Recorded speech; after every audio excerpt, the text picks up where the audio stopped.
Hello future doctors. हम सबसे पहले बायोलॉजी से स्टार्ट करेंगे। The very first chapter is human physiology unit से the breathing and exchange of gases. जब हम ह्यूमंस की बात करते हैं तो उसके अंदर हम अगर इंटरनल ऑर्गन्स की स्टडी करने लगे हैं, उसके बारे में पता करने लगे हैं, उस चीज़ को, उस स्टडी को हम एनाटॉमी के अंदर काउंट करते हैं और उसकी फंक्शनिंग को हम फिजियोलॉजी के अंदर काउंट करते हैं।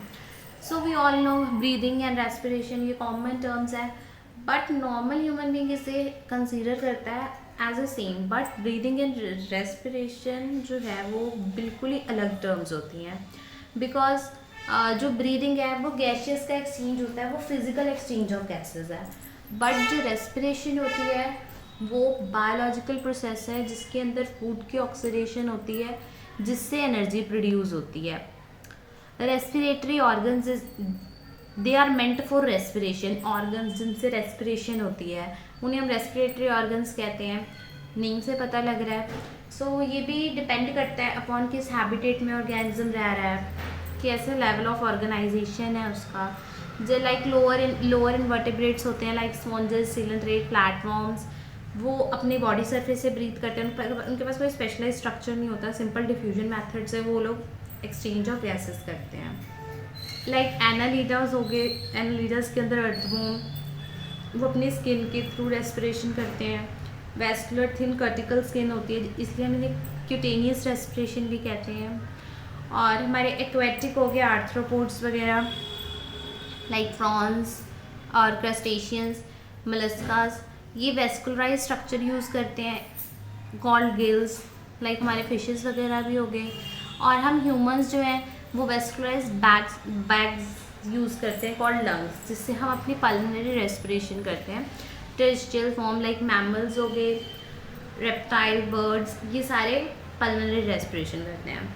Among vertebrate fishes use gills, और बर्ड्स, मैमल्स होते हैं वो लंग्स यूज़ करते हैं। फ्रॉग्स हो गया वो अपनी स्किन के थ्रू रिस्पायर करता है। तो सबके अपने अपने रेस्पिरेटरी ऑर्गन्स होते हैं जो कि लोअर इनवर्टिब्रेट्स से अपने वर्टिब्रेट्स और हायर ऑर्गेनिजम्स में चला जाता है, वेरी करता रहता है। तो रेट ऑफ ब्रीदिंग जो होता है वो एक्वेटिक एनिमल्स के अंदर कम होता है then the land animals, because कि ऑक्सीजन जो होता है वो पानी के अंदर मिक्स होता है, जिसके कारण फिशेस को हमसे ज़्यादा टाइम, फिशेस या फिर एक्वेटिक एनिमल्स जो होती हैं उनको हमसे ज़्यादा टाइम ब्रीथ करना पड़ता है, उतना अमाउंट ऑफ ऑक्सीजन लेने में जितना हम नॉर्मली एयर में हम प्रेजेंट होता है और हम नॉर्मली लेते हैं। तो उनको डबल टाइम वो ऑक्सीजन, जितना हम नॉर्मल एक इनहेल में ले लेते हैं ऑक्सीजन, उनको वो डबल टाइम रेस्पिरेशन करनी पड़ती है, तब जाके उन्हें उतनी अमाउंट में ऑक्सीजन मिलती है उनकी बॉडी को। देन ह्यूमन रेस्पिरेटरी सिस्टम, हमने पढ़ा हमारा लंग्स है, ह्यूमन का रेस्पिरेटरी ऑर्गन लंग्स है, बट हम उसके पूरे सिस्टम के बारे में पढ़ेंगे कि लंग्स के अलावा और क्या क्या मेन फंक्शनिंग, कहाँ एक्चुअल एक्सचेंज ऑफ गैसेस होती है, कहाँ पे ट्रांसपोर्ट ऑफ गैसेस होती है, कौन सा कंडक्टिंग पार्ट है, कौन सा एक्सचेंजिंग पार्ट है। सो ये पार्ट पे ज़रूर लर्न कर लेना, because it is very important, NEET point of view से भी एंड बोर्ड के पॉइंट ऑफ व्यू से भी। सो एक्सटर्नल नॉस्ट्रल्स जो हैं वहाँ से हम इनहेल करते हैं, देन नेज़ल पैसेज में जाती है, ये हमारी जो एयर है, देन नेज़ल चैम्बर में जाती है, देन फॉर्निक्स में जाती है, नेज़ोफॉर्निक्स, देन लेरेंजियोफॉर्निक्स, देन लर्निक्स रीजन में जाती है इन ट्रैकिया, देन वो फिफ्थ वर्टिब्रा पे आके ट्रैकिया के वो राइट और लेफ्ट पल्मोनरी ब्रोंकाइज में डिवाइड हो जाते हैं। तो हमारा जो लंग्स है वो फिफ्थ वर्टिब्रा से स्टार्ट होता है, ट्रैकिया के फिफ्थ वर्टिब्रा से स्टार्ट होता है, ये हमेशा याद रखना। एंड देन लेफ्ट और राइट पल्मोनरी ब्रोंक्यूल्स बन जाते हैं, दोनों साइड अलग बन जाते हैं। अगर हम एक लंग की बात करें फिर उसके अंदर देन सेकेंडरी और टर्शरी ब्रोंकाई एंड ब्रोंक्यूल्स बनते हैं, देन टर्मिनल ब्रोंक्यूल्स बनते हैं, then irregular wall vascularised bag like structure जिसे हम लंग्स कहते हैं वो होता है, और उसके अंदर एल्वेलाइज प्रेजेंट होते हैं, vascularised bag like structure alveoli present होते हैं। एल्वेला एक ऐसी प्लेस है जहाँ पे एक्चुअल एक्सचेंज ऑफ गैसेस होती है, जहाँ पे प्रॉपर एक्सचेंज ऑफ गैसेस होती है। बाकी सारा कंडक्टिंग पार्ट होता है, सिर्फ एयर को इनहेल करना, उसको मतलब डस्ट से मॉडिफाई करना, ह्यूमिडिफाई करना, उसकी कंडीशनिंग करना, ये सारा काम करती है हमारे जो ट्रांसपोर्टिंग सिस्टम है।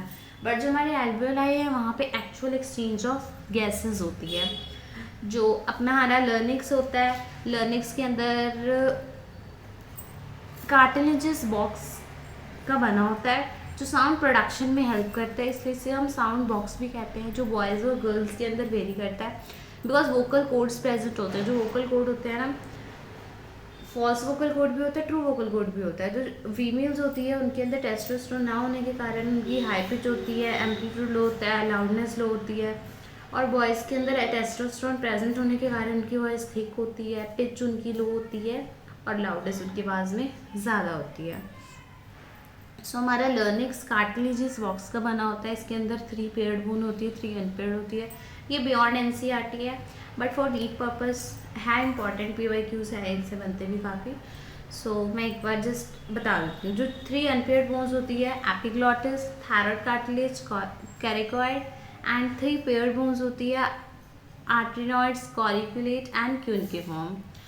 और जो एपिग्लॉटिस होती है, एपिग्लॉटिस प्रिवेंट करता है फूड की एंट्री ट्रैकिया। जो विंड पाइप की ओपनिंग होती है उसके ऊपर ग्लॉटिस प्रेजेंट होता है, ग्लॉटिस के ऊपर एक फ्लैप लाइक स्ट्रक्चर प्रेजेंट होता है एपिग्लॉटिस, ताकि जो खाना है वो सिर्फ फूड पाइप यानी कि इसोफेगस में जाए, विंड पाइप में ना आए। इसलिए वहाँ पे ये फ्लैप जो होता है वो बंद हो जाता है, वो एक ढक्कन का काम करता है, तो वो बंद हो जाता है जब फूड आता है तो, और विंड पाइप जब हमें सांस लेनी होती है तो वो अपने आप ओपन हो जाता है। And then come to trachea. Trachea, primary, secondary and tertiary bronchi and initial bronchioles support incomplete cartilaginous ring. ये C shaped ring होते हैं, ये ट्रैकिया को collapse होने से बचाते हैं during the exhalation। जब हम exhalation करते हैं उसके बाद ट्रैकिया collapse ना हो जाए उसको prevent करता है ये C shaped ring। और ये जो हमारी C shaped ring है, trachea, primary bronchi, secondary bronchi, tertiary bronchi and initial bronchiole, ये सारे मिलके बनाते हैं। वी हैव 2 लंग्स, 2 लंग्स है, राइट है, लेफ्ट है। जो हमारी राइट वाली लंग है वो स्लाइटली लार्जर है देन द लेफ्ट लंग, क्योंकि राइट लंग के अंदर 3 लोब्स प्रेजेंट है, वेयर एज लेफ्ट के अंदर 2 प्रेजेंट है। एज वेल एज जो लेफ्ट वाली लंग है उसके नीचे, मतलब हमारे उसके बिल्कुल साथ में हार्ट है, जहाँ पे एक फिर हार्ट होने के कारण वहाँ पे हल्का सा लाइक गड्ढा लाइक स्ट्रक्चर है, तो वहाँ पे वो कार्डियक नोच प्रेजेंट है, जिसके कारण वो थोड़ा सा उसका साइज स्मॉलर हो जाता है। सो 3 लोब्स प्रेजेंट है हमारे राइट वाले हार्ट में, लंग्स में। तो फर्स्ट वाला इज सुपीरियर लोब, सेकेंड वाला इज बीच वाला median lobe and then inferior lobe. और इसे जो तीनों लोब्स को अलग अलग करते हैं, ऊपर वाली जो लोब को अलग करता है उसे हॉरिजॉन्टल फिशर कहते हैं, नीचे वाले को ऑब्लिक फिशर कहते हैं। और सेम दूसरी वाली जो है उसके अंदर 2 लोब होती है लेफ्ट वाली लंग्स में, तो उसके अंदर सुपीरियर और इन्फीरियर लोब होती है और बीच में ऑब्लिक फिशर होता है। और दोनों हार्ट के बीच में जो स्पेस होती है उसे मीडिया स्टर्नम कहते हैं, मीडिया स्टर्नम। हार्ट जो होती है वो डबल लेयर्ड मेम्ब्रेन होती है, तो डबल लेयर होने के कारण वो प्लूरल मेम्ब्रेन की होती है जिसके बीच में फ्लूइड प्रेजेंट होता है, जिसे प्लूरल फ्लूइड कहते हैं, जो कि रिड्यूस करता है फ्रिक्शन को, और वो शॉक एब्जॉर्बर होता है, as a shock absorber work करता है। रेस्पिरेटरी सिस्टम जो है हमारा, उसके अंदर कंडक्टिंग पार्ट होता है, एक रेस्पिरेटरी पार्ट होता है, मैंने बता दिया। कंडक्टिंग पार्ट होता है वो एटमॉस्फेयर से एयर कंडक्ट करता है, एल्वेओलाई तक पहुंचाता है, फॉरेन पार्टिकल्स को क्लियर करता है, ह्यूमिडिफाई करता है एयर को अपने बॉडी टेम्परेचर के ऊपर लेके आता है। और एक्सचेंज पार्ट जो है वो एक्चुअल साइट ऑफ डिफ्यूजन होती है, जहाँ पे ऑक्सीजन और कार्बन डाइऑक्साइड एक्चुअली डिफ्यूज होते हैं between blood and atmosphere. Lungs जो है वो थोरैसिक चैम्बर में प्रेजेंट होती है, which is anatomically air tight chamber. और कोई भी अगर हमारा थोरैसिक कैविटी के वॉल्यूम में कोई भी चेंज होगा with reflect in a lungs cavity. It's very important as well that can not directly alter the pulmonary volume. Steps of respiration, breathing, intake of oxygen and exhalation of oxygen, breathing normally होती है। then diffusion of gases across the alveolar membrane, transport of gases. Alveolar membrane में जब हमारा oxygen और carbon dioxide diffuse हो रहे होते हैं, फिर वो जो गैसेस ट्रांसपोर्ट हो चुकी एल्वुलाई तक आ चुकी है वो एल्वुलाई पूरी बॉडी तक पहुंचाएगा। देन वो ट्रांसपोर्ट होती है गैसेस थ्रू द बॉडी, पूरी ऑल ओवर बॉडी के अंदर। देन वो गैस डिफ्यूज़ होती है बिटवीन ब्लड एंड टिश्यू। अब वो ब्लड में आ गया, ब्लड से अब वो टिश्यूज़ में एक्सचेंज ऑफ गैसेस होएगी। Then utilisation of oxygen by cells. अब सेल्स ने ऑक्सीजन लेके अपनी एनर्जी प्रोड्यूस कर देनी है और कार्बन डाइऑक्साइड वो सेलुलर रेस्पिरेशन करेगा एंड कार्बन डाइऑक्साइड देन हमारी बॉडी से बाहर आ जाएगा।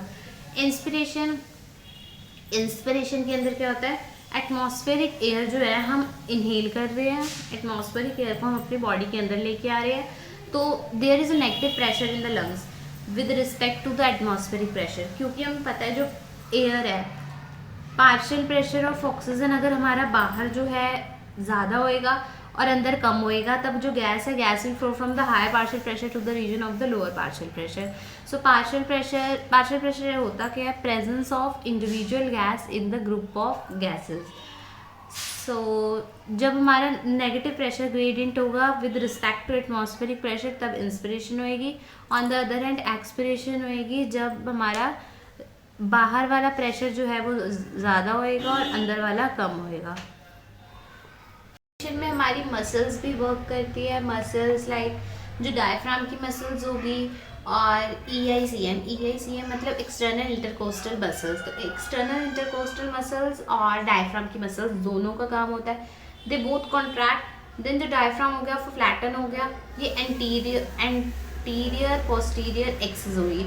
ये वाली पोजीशंस याद रखना, because NEET point of view से ये बहुत सारा काफ़ी PYQ है, ये पूछ लेते हैं कि जब डायफ्राम फ्लैटन होती है तो कौन सी पोजीशन पे होती है, एक्सिस कौन सी होती है।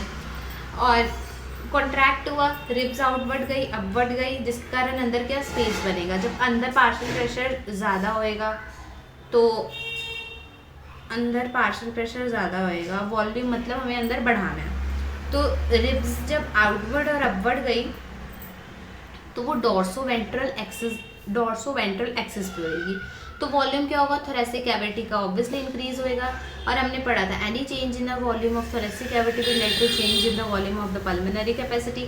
थोरेसिक कैविटी का जब वॉल्यूम चेंज हुआ, पल्मोनरी का भी चेंज हुआ, थोरेसिक का इंक्रीज हुआ, पल्मोनरी का इंक्रीज हुआ, जिससे जो है प्रेशर, बिकॉज वॉल्यूम जो है वॉल्यूम के अकॉर्डिंग हमने पढ़ा है कि प्रेशर और वॉल्यूम इनवर्सली प्रोपोर्शनल होते हैं। तो प्रेशर क्या हो गया, ऑब्वियसली वो डिक्रीज कर लिया, पल्मोनरी कैविटी का प्रेशर डिक्रीज किया तो हमारी इंस्पिरेशन होगी, प्रेशर डिक्रीज हो गया, हमारी लंग्स के अंदर प्रेशर कम है। तो हमने पहले ही पढ़ा है जो गैस होती है, gas always flow from the higher partial pressure to the region of the lower partial pressure. तो बाहर वाले पार्शियल प्रेशर से हमारे लोअर पार्शियल प्रेशर जो लंग्स के अंदर है वहाँ पे हवा आई, तो इंस्पिरेशन हो गया, मतलब हमारा इंटेक ऑफ एयर हो गया। एक्सपिरेशन में इसकी बिल्कुल उल्टा होता है, अब सारी मसल्स कर जाएंगी रिलैक्स, यानी डायफ्राम की मसल होगी, क्योंकि एक्सपिरेशन में क्या होता है, रिमूवल ऑफ एयर है, मतलब अंदर हमारे को पार्शियल प्रेशर क्या करना पड़ेगा, पार्शियल प्रेशर को बढ़ाना पड़ेगा। जब पार्शियल प्रेशर बढ़ेगा तो ऑब्वियसली अंदर से हवा बाहर जाएगी, क्योंकि बाहर पार्शियल प्रेशर कम होएगा। तो EICM जो है और डायफ्राम जो है वो दोनों रिलैक्स करेंगे। डोम शेप का डायफ्राम हो गया, रिब्स भी इनवर्ड मूव कर रही है, डाउनवर्ड मूव कर रही है, एंटीरियर पोस्टीरियर एक्सिस होगी और वहाँ पे डॉर्सोवेंट्रल एक्सिस होगी जो हमारी रिब्स की है।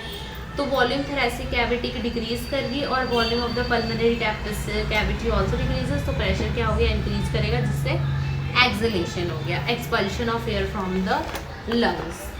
देन पल्मोनरी, ये सारा हमारा पल्मोनरी था सिस्टम जो हमारा, क्योंकि लंग्स है, लंग्स हमारा क्या करते हैं, पल्मोनरी प्रेशर होता है इसके अंदर। सो अब हमारे रेस्पिरेटरी वॉल्यूम एंड कैपेसिटीज़ पे, रेस्पिरेटरी वॉल्यूम्स एंड कैपेसिटीज़ के अंदर हमारे पास बहुत सी टर्म्स होती हैं, these are very confusing terms, तो इसे हमें बहुत ही इजी तरीके से करेंगे ताकि हमें हमेशा रिमेंबर रहे, हमेशा के लिए, क्योंकि बच्चों को बहुत ज़्यादा कंफ्यूजिंग लगता है। सो सबसे पहले तो टाइडल वॉल्यूम है। टाइडल वॉल्यूम के अंदर हमने क्या किया, वॉल्यूम हमने जो एयर की इनहेल की, इसे हम बहुत ही सिंपल वे में करते हैं, लाइक ये एक हमारा कंडक्टिंग पार्ट हो गया, एक हमारा एल्वियोलाई होता है, ऊपर वाला पूरा हमारा कंडक्टिंग पार्ट है, इसके अंदर डेड स्पेस भी होती है। जो डेड स्पेस होती है हमारे एक लाइक फ्लास्क की तरह ले लो, उसके अंदर क्या होता है, नीचे वाला जो हो गया राउंड शेप होता है, तो वहाँ पे वो एल्वियोलर रीजन हो गया हमारा, और ऊपर जो उसकी नेक होगी बॉटल की या फिर फ्लास्क की, वो होती है कंडक्टिव पार्ट। तो उसकी जो डेड स्पेस है वो 150 मिलीलीटर होती है, मतलब हमारी एल्वियोलर वॉल्यूम जो है वो 350 से 350/500 मिलीलीटर होता है, लेकिन डेड स्पेस 150 मिलीलीटर इसलिए होती है क्योंकि हमारी वॉल्यूम कुछ एयर की मतलब हमारी जो वॉल्यूम है हमारी उसके अंदर रहती है, इसलिए रहती है ताकि वो कोलैप्स ना करे एल्वुलर, इसलिए 150 उसके अंदर डेड स्पेस होती है, बाकी सारी जो होगी एल्वुलर वॉल्यूम होगी। 2 मिनट वेंटिलेशन रेट होता है।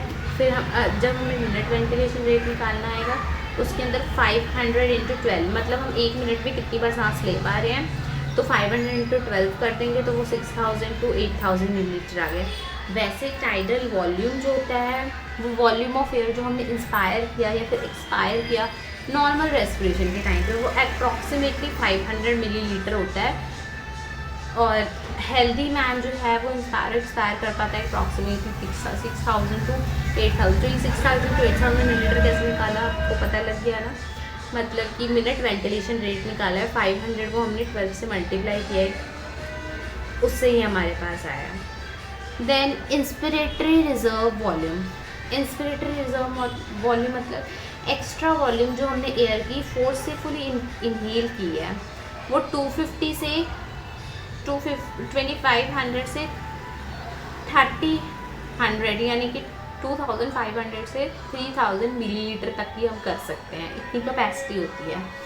और एक्सपिरेटरी रिजर्व वॉल्यूम मतलब एक्स्ट्रा हमने कितना एक्सहेल किया फोर्सफुल वॉल्यूम एयर का। तो इसको मैंने नॉर्मली मेरे को हमारी NCERTs में ही बहुत ही डीपली दे रखा है, तो मतलब 2 लाइन दे रखे हैं बट बड़ी कंफ्यूजिंग होती है।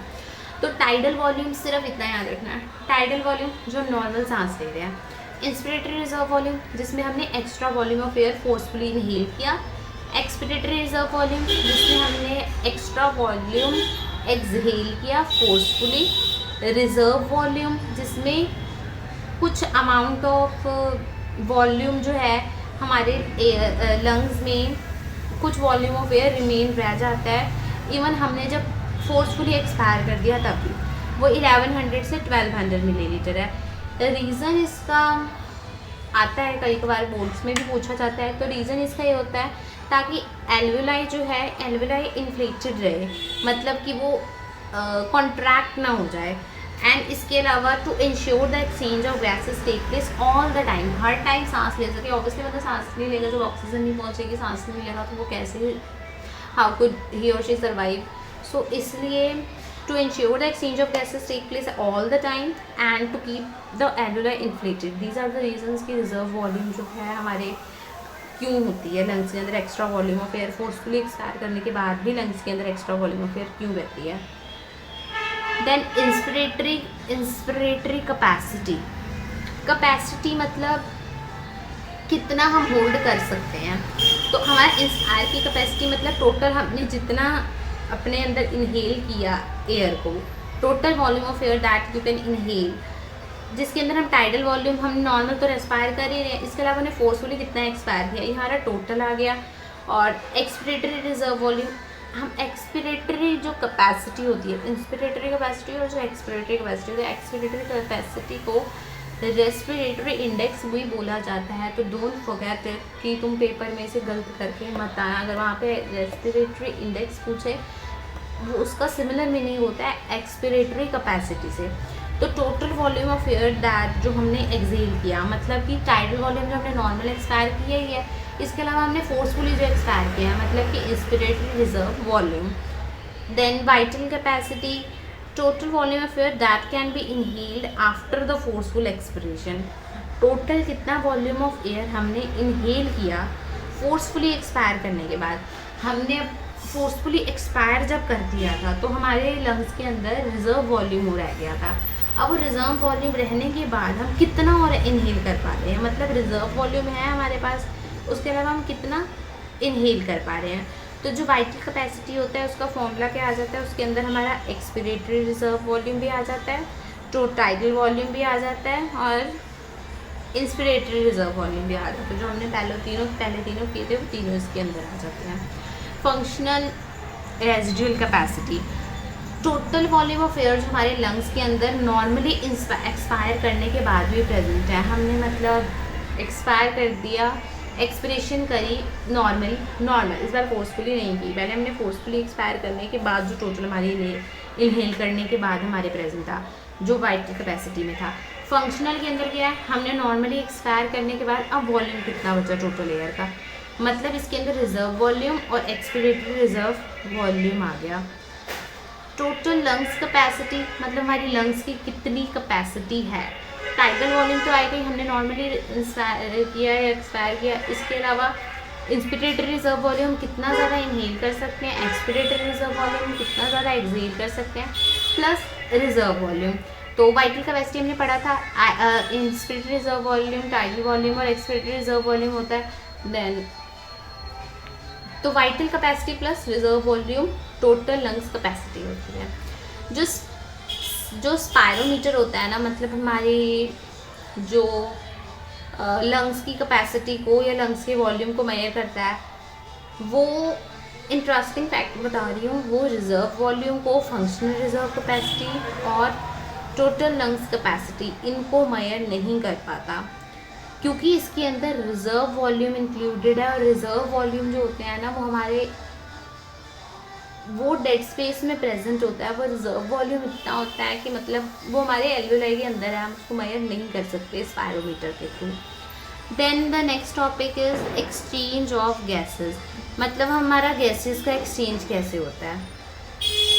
अब एक्चुअल एक्सचेंज ऑफ गैसेस जो एल्वेओलाई के अंदर हो रही है, एल्वेओलाई की ना 3 मेम्ब्रेन होती है, 3 लेयर्स प्रेजेंट होती है, 3 मोड्स प्रेजेंट होती है।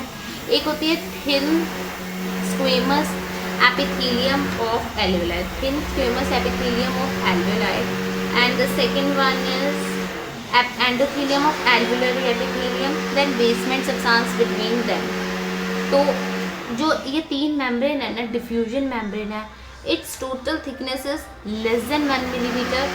हेंस एवरी कंडीशन में बॉडी जो है उसको रेस्पिरेशन फेवरेबल हो, इसलिए उसका जो थिकनेस है वो लेस देन 1 मिलीमीटर होता है। So exchange of gases it is based on pressure and concentration gradient. जो एक्सचेंज ऑफ गैसेस है, मतलब कि कैसा कंसनट्रेशन हायर से लोअर जाएगा, लोअर से हायर जाएगा, प्रेशर हायर पार्शियल प्रेशर से लोअर पार्शियल प्रेशर, सारा इस पर डिपेंड करता है कि एक्सचेंज ऑफ गैसेस एल्वेओलाई के अंदर कैसे होती है। इसके लिए कौन कौन से फैक्टर्स रिस्पॉन्सिबल है, solubility of gas, thickness of membrane. तो प्रेशर जो है contributed by an individual gases mixture of gases known as partial pressure, ये मैंने आपको ऑलरेडी बता दिया। लाइक अगर हमें पूरे एयर में से पता करना है ऑक्सीजन कितना है तो पार्शियल प्रेशर ऑफ ऑक्सीजन बोलेंगे, कार्बन डाइऑक्साइड है तो partial pressure of carbon dioxide बोलेंगे, रिस्पेक्टिवली फिर O2 एंड CO2, ये मैं आपको ऑलरेडी बता चुकी हूँ।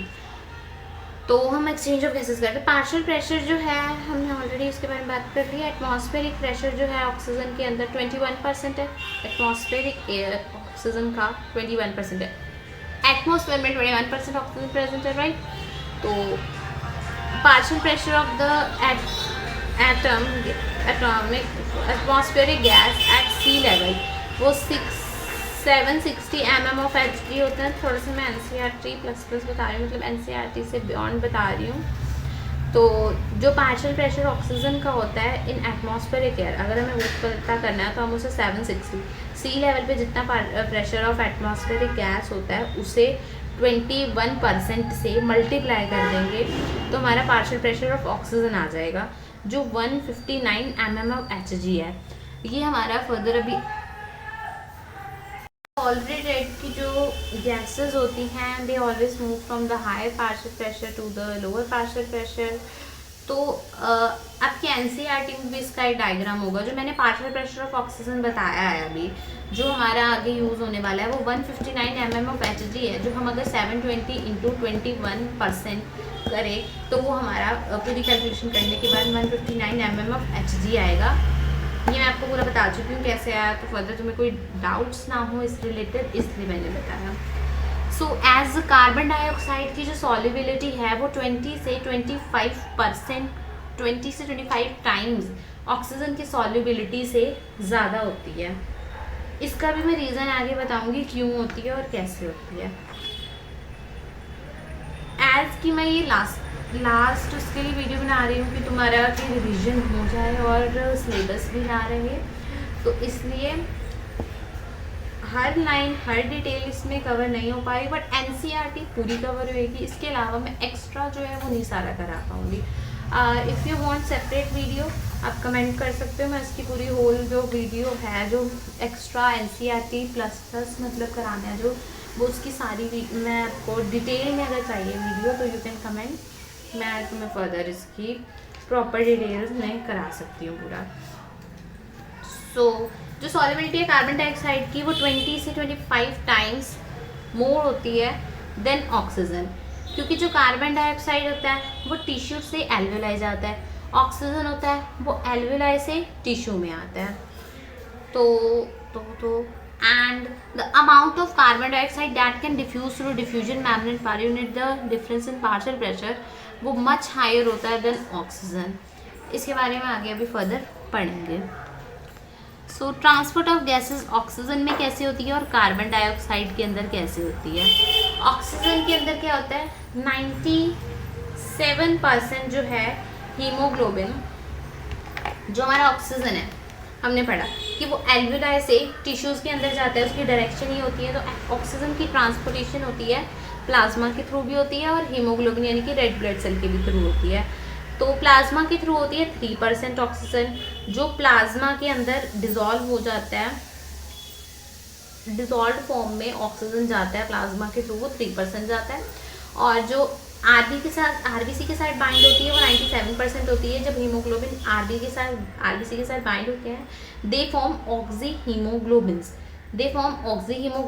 और ऑक्सीजन जब हीमोग्लोबिन के साथ बाइंड होता है, ये हमेशा याद रखना। और कार्बन डाइऑक्साइड के साथ जब बाइंड होता है वो कार्बामीनो हीमोग्लोबुलिन्स बनाते हैं। सॉरी, तो हीमोग्लोबिन का मतलब क्या होता है, haem plus globulin.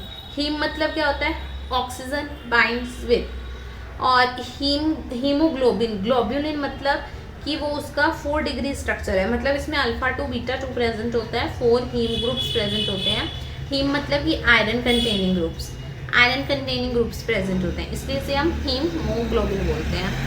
Then all the oxygen इसलिए कंबाइन नहीं हो पाते एक बार में, इसलिए वो एक ही करके बाइंड होते हैं। एक एक करके कैसे बाइंड होते हैं कि पहले हीमोग्लोबिन ऑक्सीजन के साथ बाइंड किया तो Hb4O2 बनाया, देन Hb4O4 बनाया, देन Hb4O6 बनाया, देन Hb4O8 बनाया, मतलब that is similar to HbO2 वो बना रहा है, दैट इज ऑक्सी हीमोग्लोबिन। वो एक बार में नहीं करते। तो ये रिएक्शन जो है ऑक्सीडेशन रिएक्शन नहीं है, ऑक्सीजनेशन रिएक्शन है, इसको हमेशा याद रखना।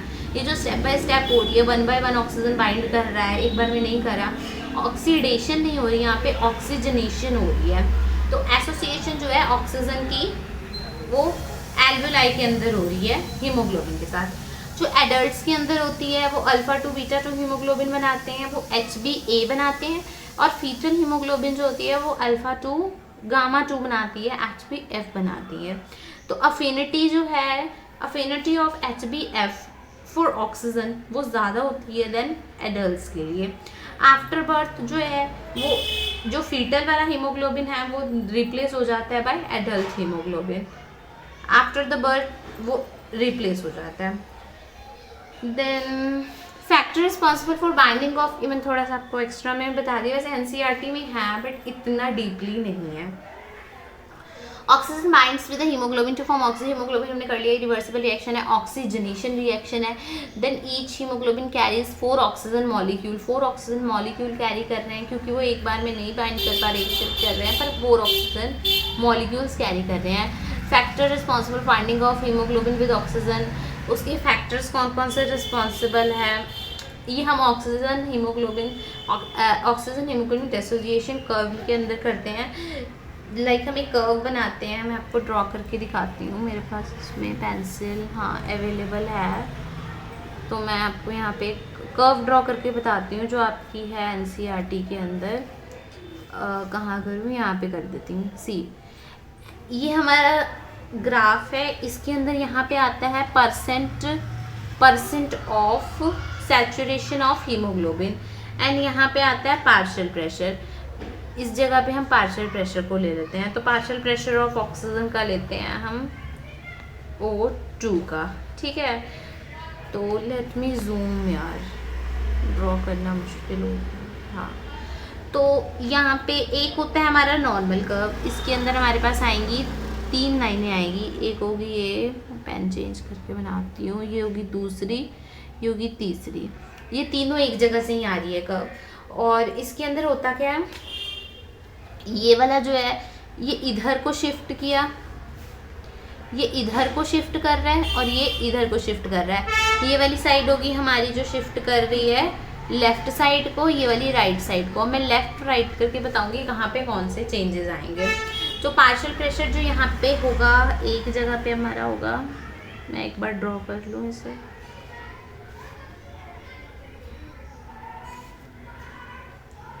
ऐसे कर्व जाएगा, इसकी लाइन थोड़ी टिल्ट होगी। तो जो हमारा लेफ्ट वाली साइड शिफ्ट हो रहा है कर्व, यानी कि ये वाला, इसके अंदर पार्शियल प्रेशर कम है, क्योंकि यहाँ पे जैसे हमारा ये हो गया, ये वाला कर्व हमारा ये बना, ये आ गया ये वाले का और ये आ गया इस वाले का। तो ये आ गया हमारा P50, सॉरी C50 लिखूँ, ये हो गया हमारा P50 और ये वाला हमारा हो गया जो हमारा इधर वाली साइड है, ये वाला हमारा होता है P50 मतलब partial pressure of oxygen where saturation of haemoglobin जो है हमारा 50% हुआ है। जब 50% होएगा तो हमारा लेफ्ट वाली साइड कर्व होगा। जब हमारा कर्व लेफ्ट वाली साइड है, मतलब कि पार्शियल प्रेशर जो है, यानी कि P50 जो है वो कम है। P50 कम है मतलब उसकी जो P50 है वो इन्वर्सली प्रोपोर्शनल होता है। एंड जो हमारा, ये हमेशा ये चीज़ रिमेंबर रखना, अपने नोट्स में भी अगर बना रहे हो तो वो लिख लो, P50 जो है वो अफिनिटी के हमेशा इन्वर्सली प्रोपोर्शनल होगा, P50 के हमेशा इन्वर्सली प्रोपोर्शनल होगा। P50 अगर इन्वर्सली प्रोपोर्शनल है, P50 क्या है, partial pressure of oxygen where saturation of haemoglobin is 50%। वो अगर 50% अगर वो इन्वर्सली प्रोपोर्शनल है, मतलब अगर P50 हमारा, ये हमारा बढ़ेगा तो ये हमारा घटेगा, और ये हमारा घटेगा तो ये हमारा बढ़ेगा। ओके, सो जब ये वाला प्रोसीजर हो रहा है, ये हो रहा है मतलब कि partial pressure of oxygen, let me clear this, और मैं आपको वो बताती हूँ मूव करके, लेफ्ट और राइट करके। एक हम सुंदर सा ग्राफ हम ड्रॉ करेंगे, साइज बड़ा कर लेते हैं पेंसिल का, ब्लैक से ड्रॉ करते हैं इस पर, ज़्यादा बड़ा नहीं हुआ, 5 पे रख के देखें। ओके है ये। तो ये हमारा कर्व बना, ये हमारा बना और एक हमारा ये बना। तो हमारा ऐसे आया, ऐसे आया, ऐसे आया, ये वाला हमारा हो गया P50 और यहाँ पे हमारा हो गया, ये वाले हमारे हो गए partial pressure of oxygen. Okay, I know graph बहुत ही अच्छा नहीं है, बट ये मैं अपने हैंड से ड्रॉ कर रही हूँ बिकॉज मेरी पेंसिल मिल नहीं रही है, तो चलो ऐसे काम चला लेते हैं अभी। सो ये वाली जो हमारी लेफ़्ट वाली साइड गई है, कलर चेंज करूँ, ये जो हमारी ये लेफ़्ट वाली साइड जा रही है, ये है और ये राइट है, ठीक है। तो अब हम सबसे पहले बता रही हूँ मैं लेफ़्ट के लिए, जब हमारा कर्व जो है वो शिफ्ट कर रहा है टू लेफ्ट, जब हमारा कर्व लेफ्ट को शिफ्ट कर रहा है तब क्या होंगे चेंजेस हमारे में। इसमें जो पार्शियल प्रेशर ऑफ P50 है वो क्या करेगा, डिक्रीज करेगा, मतलब अफिनिटी इंक्रीज करेगी। अफिनिटी बढ़ी मतलब क्या हुआ, एसोसिएशन हुआ। जब अफिनिटी बढ़ी मतलब एसोसिएशन हो रहा है। एसोसिएशन हो रहा है मतलब एल्वियोलाई के अंदर हो रहा है हमारा, एक तो ये एल्वियोली के अंदर हो रहा है, एल्वियोली के अंदर हो रहा है। पार्शियल प्रेशर जो क्या है ऑक्सीजन का क्या हो रहा है, बढ़ेगा, और कार्बन डाइऑक्साइड का कम होएगा। देन टेम्परेचर क्या करेगा, डिक्रीज करेगा। टेम्परेचर डिक्रीज करेगा, जो H पॉजिटिव आयन है वो उसके चमचे, हीमोग्लोबिन, ये H पॉजिटिव आयन, टेम्परेचर और BPG क्या है 2-3 BPG। बड़ा कचरा हो गया ना यहाँ पे, चलो देख लेते हैं। BPG क्या होता है, बिसफॉस्फोग्लिसरेट, इसको याद रखना। ये है हमारा बिसफॉस्फो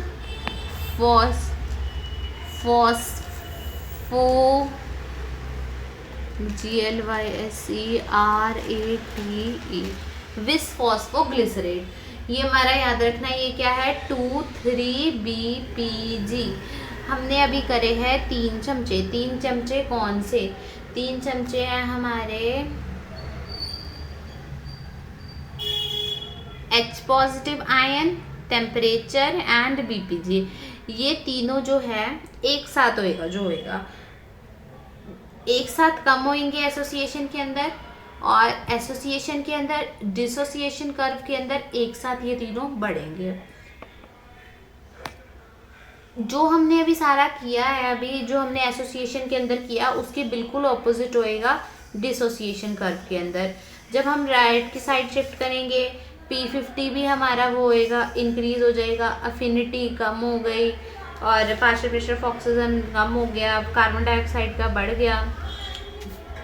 तो एग्जैक्टली उसके ऑपोजिट होएगा इसकी कर्व में। देन जो ये वाला कर्व हमारा लेफ्ट को शिफ्ट करता है, मतलब एसोसिएशन के अंदर जो कर्व होता है वो एस शेप कर्व्ड होता है, यानी कि सिग्मॉइड बनाता है। एस शेप्ड कर्व होता है, सिग्मॉइड बनाता है। और दूसरे वाले का भी इतना भी नेसेसरी नहीं है, तो मैं उसका भी मतलब एक्स्ट्रा ही हो जाएगा, वो NCERT की नीड से भी आउटर बाहर गई है। तो अगर हम ग्राफ बनाएं, उस ग्राफ अब हम उसका बनाते हैं, क्या बोलते हैं, HbF और HbA का। तो वो ग्राफ ऐसा बनेगा, क्योंकि ये वाला हो गया हमारा फीटल का, क्योंकि उसका ज़्यादा है, और ये वाला हो गया एडल्ट का। ग्राफ्स हमेशा याद रखना है। रेस्पिरेटरी पिगमेंट कौन सा है? नीट पॉइंट ऑफ व्यू से क्वेश्चन है ये।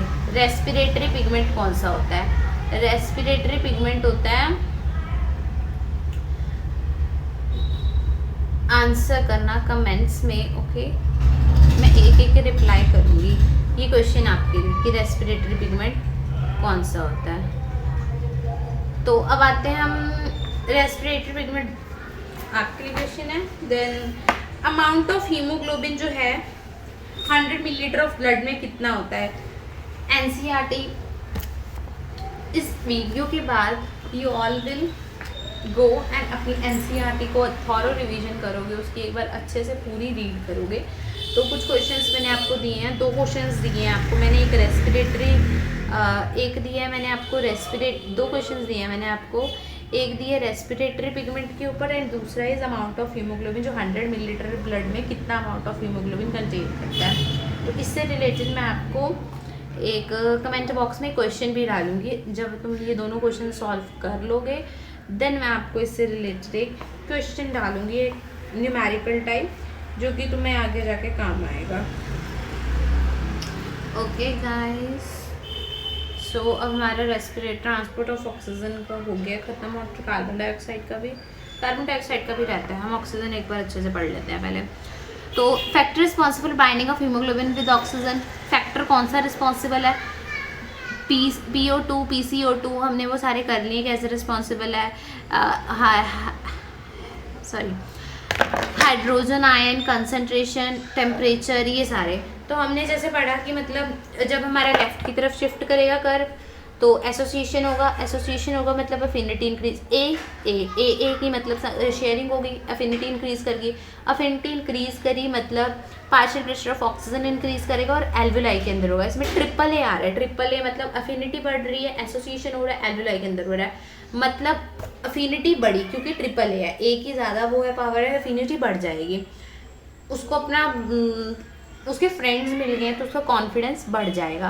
पार्शियल प्रेशर ऑफ ऑक्सीजन हमारे पास वैसे ही ज़्यादा है, पार्शियल प्रेशर ऑफ ऑक्सीजन ज़्यादा है, कैसे हुआ ये हमने कर लिया, मतलब कार्बन डाइऑक्साइड का कम होगा। कार्बन डाइऑक्साइड कम है तो टेम्परेचर हाइड्रोजन आयन और BPG, ये सारे तो उसके चमचे हैं, वो सारे कम हो जाएंगे ऑब्वियसली। जब वो कम होगा तो P50 कम होगा, मतलब पार्शियल प्रेशर कम होगा।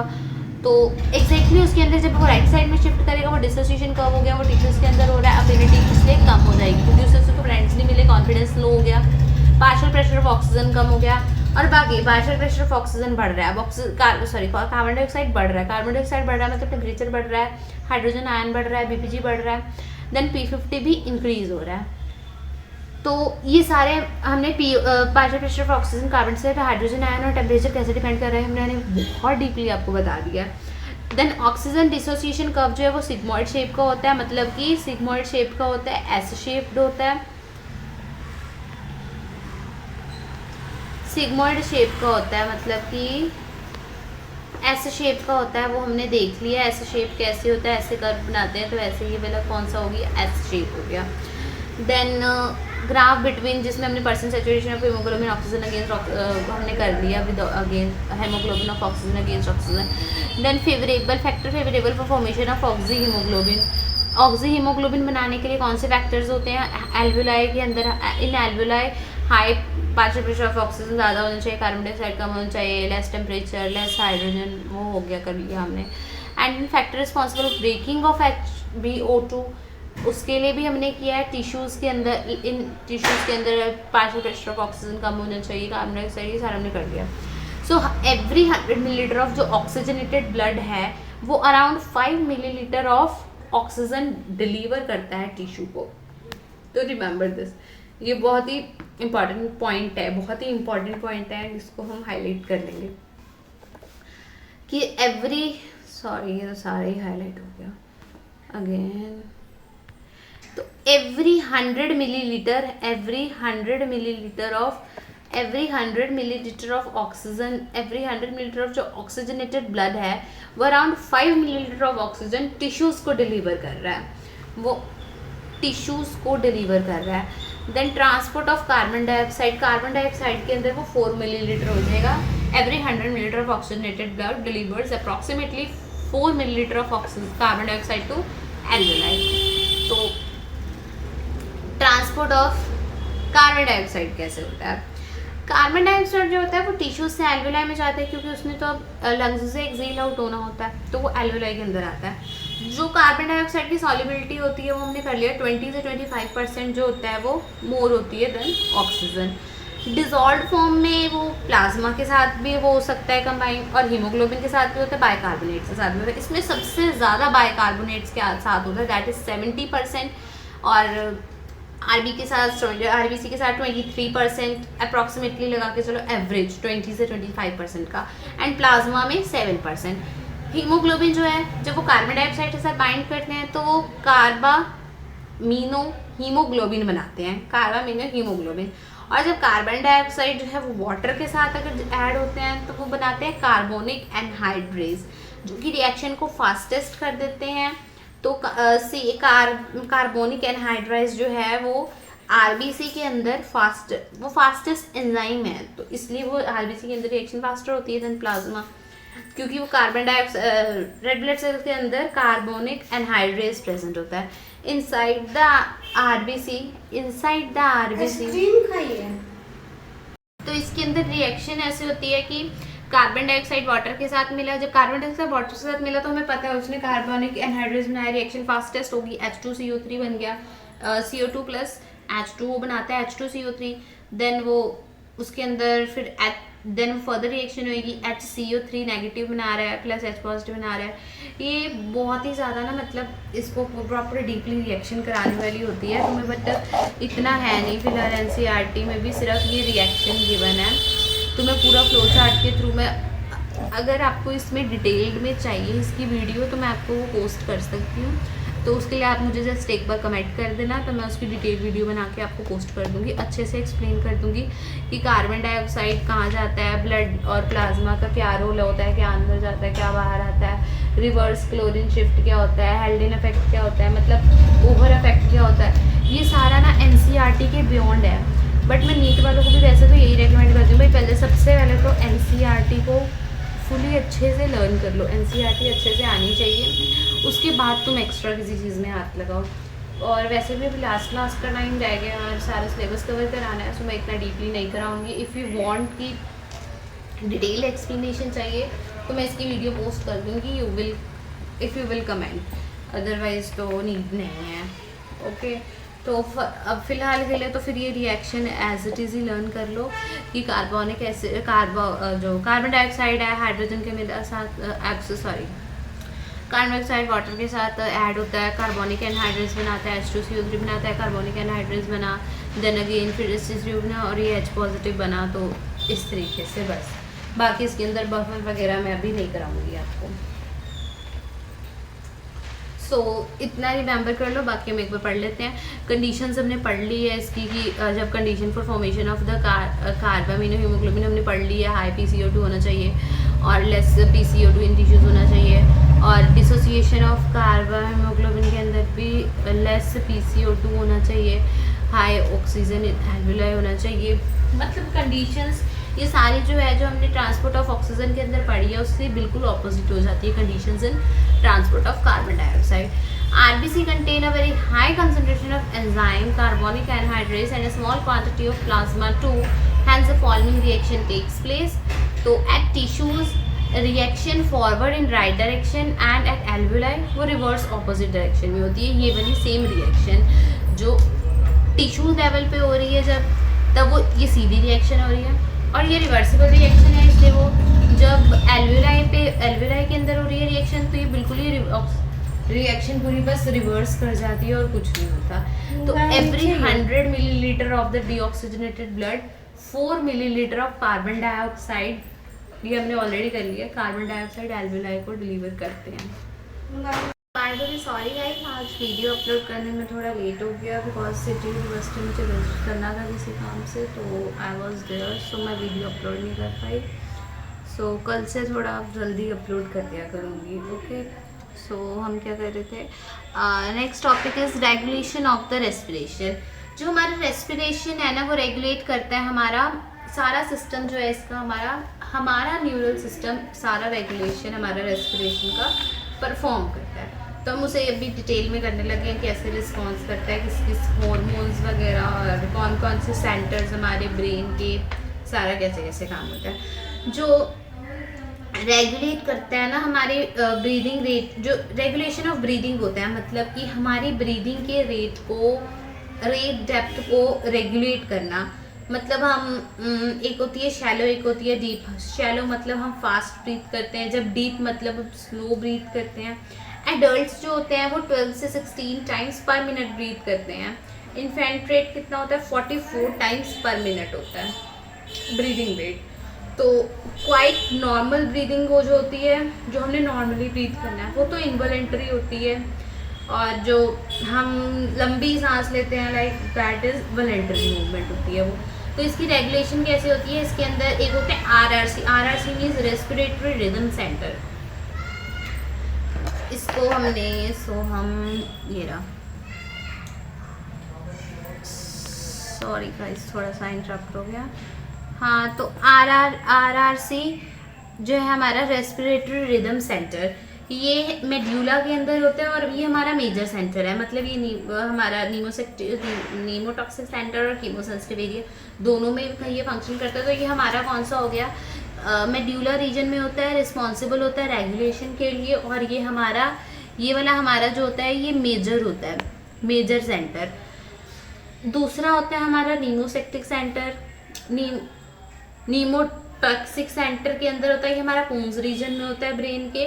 पोन्स नीमोटॉक्सिक सेंटर ये हमारा होता है पोन्स रीजन में ऑफ द ब्रेन। और इसका काम क्या होता है, फंक्शन ऑफ RRC को मॉडरेट करना। ये भी क्या कर रहा है, अब हमारा जो नीमोसेक्टिक है वो RRC के फंक्शन को मॉडरेट कर रहा है, RRC के फंक्शन को मॉडरेट कर रहा है, रिमेंबर दिस। और जो कीमोसेंसिटिव एरिया होता है वो एडजस्ट करता है, एडजस्ट टू RRC। कीमोसेक्टिक एरिया ये एडजेसेंट होता है रिदमिक सेंटर के। तो ये वाला सेंटर भी डायरेक्टली इनडायरेक्टली इस पे आता है, डिपेंड होता है। तो इसलिए हमने इसे मेजर सेंटर बोला था। तो ये दोनों भी हमारे इसी पे डिपेंड करते हैं। तो जो हमारा नीमोटॉक्सिक सेंटर है ये मॉडरेट करता है RRC की फंक्शनिंग को, रिड्यूस करता है इंस्पिरेशन की ड्यूरेशन को, जो हम इंस्पायर कर रहे हैं उसकी ड्यूरेशन को रिड्यूस करता है, जिससे हमारी जो ब्रीथ है स्वेलो हो सके, फास्ट ना हो, मतलब उसको फास्ट फ्लो करना, ये इसका काम है। ये स्विच ऑफ पॉइंट होता है इंस्पिरेशन का, इसे हम स्विच ऑफ पॉइंट बोलते हैं इंस्पिरेशन का। तो neural signals from this centre can reduce the duration of inspiration, thereby alters the respire rate. ये क्या करता है, हमारी रेस्पायर रेट को ऑल्टर करता है। जो कीमोसेंसिटिव एरिया होता है वो मेड्यूलर रीजन में प्रेजेंट होता है adjacent to RRC which is highly sensitive to CO2 and H positive ion increased in these substances। ये डिटेक्ट कर लेता है जब इंक्रीज होता है कंसंट्रेशन CO2 का या फिर H पॉजिटिव आयन का, तो वो उसको बहुत ही जल्दी डिटेक्ट कर पाता है, जिसके कारण ये फिर अब इसने फिर से यही काम करना है। काम क्या करना है, ये फिर से कीमोसेंसिटिव एरिया इसी के पास जाएगा। कैसे जाएगा कि इसने सिग्नल्स देने होते हैं RRC को, मतलब नीमोटैक्सिक सेंटर ने भी RRC को सिग्नल्स देने होते हैं और कीमोसेंसिटिव एरिया ने भी RRC को सिग्नल्स देने होते हैं कि इसके अंदर कार्बन डाइऑक्साइड का कंसंट्रेशन इंक्रीज हो गया या हाइड्रोजन आयन का, तो उसको तुम रेगुलेट करो। तो ये ऑक्सीजन के लिए, ऑक्सीजन कंसंट्रेशन के लिए ये दोनों ही इनसेंसिटिव है। सिर्फ ये कार्बन डाइऑक्साइड कंसंट्रेशन को ये डिटेक्ट कर पाते हैं। और द फोर्थ थिंग आती है the receptors of aortic arc and carotid artery. ये हो गए receptors associated with aortic arc and carotid artery. They also, इनका भी यही काम होता है कि मतलब ये ऑक्सीजनेटेड ब्लड से रिलेटेड होता है। Artery which supplies oxygenated blood to the brain. कि कैरोटिड आर्टरी कौन सी होती है, artery which supply oxygenated blood to brain, brain तक पहुंचाती है ऑक्सीजनेटेड ब्लड, वो होती है carotid artery. Sensitive to high concentration of, ये भी कार्बन डाइऑक्साइड हाइड्रोजन पॉजिटिव के लिए सेंसिटिव है। और इसने भी क्या करना है, जब डिटेक्ट हुआ कि CO2 इंक्रीज हो गया है या फिर H पॉजिटिव आयन जो है वो इंक्रीज हुआ है, इन्होंने फिर क्या करना है, RRC के पास जाना है, उसको बता देना है कि तुम्हें सिग्नल क्या करना है, अपना काम करो।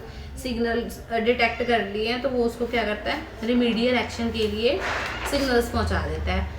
देन हमारा रेगुलेशन ऑफ रेस्पिरेटरी सिस्टम,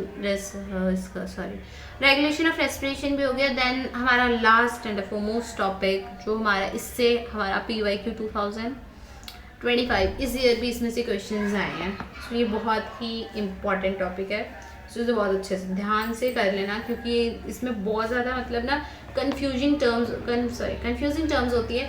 जो हम डिसऑर्डर्स करते हैं ना, हमारे ह्यूमन फिजियोलॉजी के सारे चैप्टर्स के ही वो बहुत ही ज़्यादा कंफ्यूजिंग होते हैं। तो उसके अंदर वो जैसे लाइक अस्थमा वगैरह तो हमारा कॉमन है, जो बहुत ही ज़्यादा बायोलॉजिकल टर्म्स पे आ जाते हैं, लाइक एम्फीसीमा, और बाकी हमारे हार्ट रिलेटेड डिजीजेस में आएंगे, न्यूरल में आएंगे। तो जब सारे एक साथ करते हैं ना, बहुत कंफ्यूजिंग हो जाता है, तो इसलिए बहुत इसे ना अभी सारा अच्छे से कर लेना। तो फर्स्ट थिंग है हमारी अस्थमा। जो अस्थमा है वो एलर्जिक डिसऑर्डर है।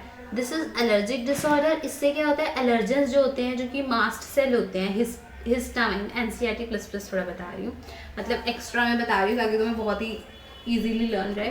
तो जो हिस्टामाइन होते हैं वो दो टाइप के वो करता है, एक वैसोडाइलेटर रिलीज करते हैं, एक वैसोडाइलेटर रिलीज करते हैं, जिससे क्या करते हैं, ब्लड वेसल का डायमीटर इंक्रीज हो जाता है।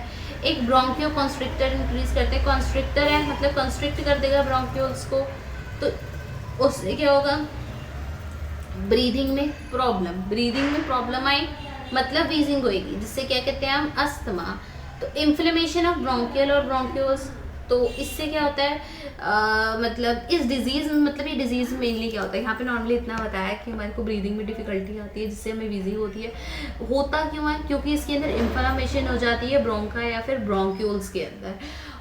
और इसका ट्रीटमेंट क्या है, क्योंकि ये हिस्टामाइन पे एक्ट करते हैं, ये हमने कहा कि हिस्टामाइन्स पे एक्ट करते हैं, कि मतलब हिस्टामाइन के अंदर जो वैसोडाइलेटर होते हैं ब्लड प्रेशर का डायमीटर इंक्रीज करते हैं, और कॉन्स्ट्रिक्टर क्या करते हैं, उसका डायमीटर कॉन्स्ट्रिक्ट कर देते हैं, जिसके कारण फिर प्रॉपर एयर का हो नहीं पाता अंदर और बाहर से आना, जिसके कारण अस्थमा हो जाती है, फिर ब्रीदिंग में हमें प्रॉब्लम आ जाती है। तो हमने ये किया, तो इसलिए इसका हम ट्रीटमेंट क्या करेंगे, हमें पता है कि हिस्टामाइन में प्रॉब्लम है, वी विल टेक एंटीहिस्टामिन्स। हम एंटीहिस्टामिन्स लेंगे प्लस स्टीरॉइड्स लेंगे इसके साथ में। ये हमारी क्या है, इसको ये चीज़ अपने नोट डाउन कर लेना, ये आपको NCERT में नहीं दिया है। जो ट्रीटमेंट है वो इसकी क्या है, हिस्टामिन्स और स्टीरॉइड्स हैं। Then the next disease is emphysema. Emphysema एक क्रॉनिक डिसऑर्डर है जो स्मोकिंग से होती है, जिससे एल्वियोलर वॉल्स डैमेज हो जाते हैं। अब वॉल्स डैमेज होगी तो सरफेस एरिया हमारे पास रेस्पिरेशन के लिए कम हो गया। तो इसलिए एम्फोसीमा उसमें फिर हमारे डिसऑर्डर हो जाता है। देन ऑक्यूपेशनल रेस्पिरेटरी डिसऑर्डर मतलब जो ग्लास माइनिंग या मतलब ब्रेकिंग स्टोन इंडस्ट्रीज डस्ट, मतलब ये डस्ट वाला सारा जो काम करते हैं जिसमें लॉन्ग एक्सपोजर होने के कारण क्या होता है, जो कंस्ट्रक्शन वाले एरियाज में काम करते हैं लॉन्ग एक्सपोजर होने के कारण क्या होता है उनकी लंग्स में फाइब्रोसिस हो जाती है, जिससे वही रेस्पिरेटरी सरफेस इंक्रीज हो गया, जिससे कि उनको सांस लेने में प्रॉब्लम आई और रेस्पिरेटरी डिसऑर्डर्स हो गए। अब सरफेस डिक्रीज हो गया तब तो प्रॉब्लम होगी, जैसे सिलिकोसिस, एस्बेस्टोसिस, ये भी अलग अलग डिजीजेज है जो ऑक्यूपेशनली हमारे को होती है। In stone breaking industry, so much dust is produced. Long exposure can give rise to inflammation leading to fibrosis होती है। Fibrosis मतलब proliferation of the fibrous tissue and cause serious lung damage. Workers in such industry should wear the protective mask. ये हो गया इसका prevention. कई बार पूछ लेते हैं प्रिवेंशन क्या है, ऑक्यूपेशनल डिसऑर्डर का है और तो ये हमारी होगी प्रिवेंशन। सो हमारा चैप्टर होता है यहाँ पे finish, breathing and exchange of gases. So कल हम इसके नेक्स्ट चैप्टर स्टार्ट करेंगे और मैं ट्राई करूँगी कि वीडियो जल्दी ही अपलोड कर दूँ कल। और हमारा next chapter I think heart वाला है, ह्यूमन फिजियोलॉजी के अंदर बॉडी फ्लूइड्स एंड सर्कुलेशन, इसके अंदर हार्ट, ब्लड वेसल्स एंड सारा पढ़ेंगे। Thank you. So like, comment, subscribe and share my channel for more videos. Thank you.